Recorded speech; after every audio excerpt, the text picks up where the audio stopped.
Hebreus 7. Esse Melquisedeque era rei da cidade de Salém e sacerdote do Deus Altíssimo. Quando Abraão estava voltando da batalha em que matou os reis, Melquisedeque foi ao encontro dele e o abençoou.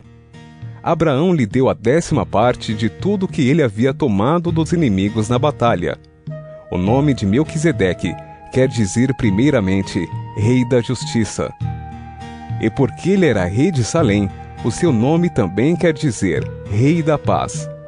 Não se conhece o pai, nem a mãe, nem qualquer antepassado de Melquisedeque. E também não se sabe nada sobre o seu nascimento ou sobre a sua morte. Por ser como o Filho de Deus, ele continua sacerdote para sempre. Vejam como Melquisedeque era grande. Abraão, o patriarca, lhe deu a 10ª parte de tudo que havia tomado dos inimigos na batalha.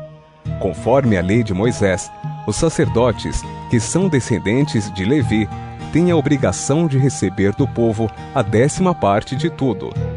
Eles recebem dos seus próprios patrícios, embora estes também sejam descendentes de Abraão.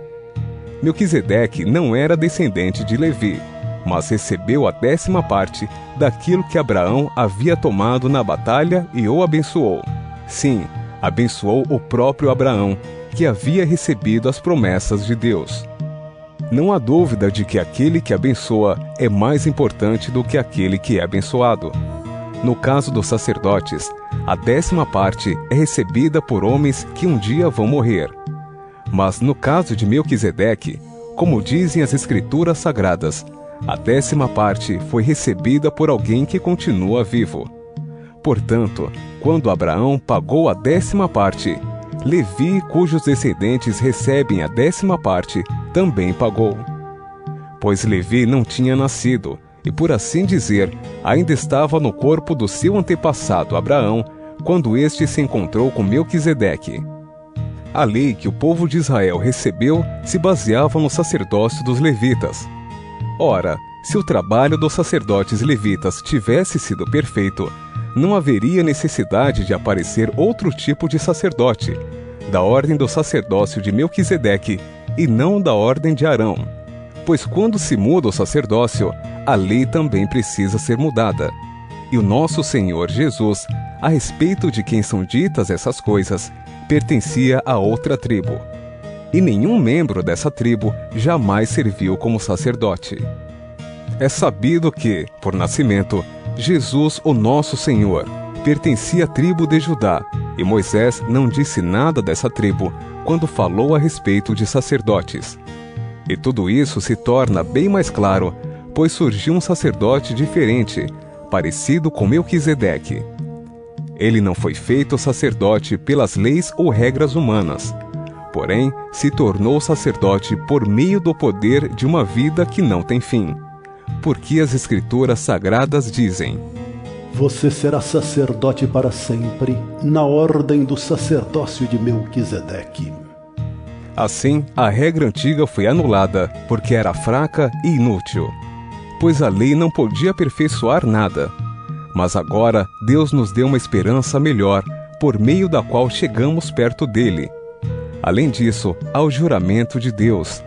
Não houve juramento quando os outros se tornaram sacerdotes. Porém houve juramento quando Jesus se tornou sacerdote, pois Deus lhe disse: O Senhor jurou e não voltará atrás. Ele disse: Você será sacerdote para sempre. Portanto, essa diferença também faz com que Jesus seja garantia de uma aliança melhor. Há ainda outra diferença. Os outros sacerdotes foram muitos porque morriam e não podiam continuar o seu trabalho. Mas Jesus vive para sempre, e o seu sacerdócio não passa para ninguém. E por isso ele pode, hoje e sempre, salvar as pessoas que vão a Deus por meio dele, porque Jesus vive para sempre, a fim de pedir a Deus em favor delas. Por isso Jesus é o grande sacerdote de que necessitamos. Ele é perfeito e não tem nenhum pecado ou falha. Ele foi separado dos pecadores e elevado acima dos céus. Ele não é como os outros grandes sacerdotes. não precisa oferecer sacrifícios todos os dias, primeiro pelos seus próprios pecados e depois pelos pecados do povo. Ele ofereceu um sacrifício uma vez por todas, quando se ofereceu a si mesmo. A lei de Moisés escolheu homens que são imperfeitos para serem grandes sacerdotes. Mas pela promessa feita com juramento, a qual veio depois da lei de Moisés, Deus escolhe o Filho, que se tornou perfeito para sempre.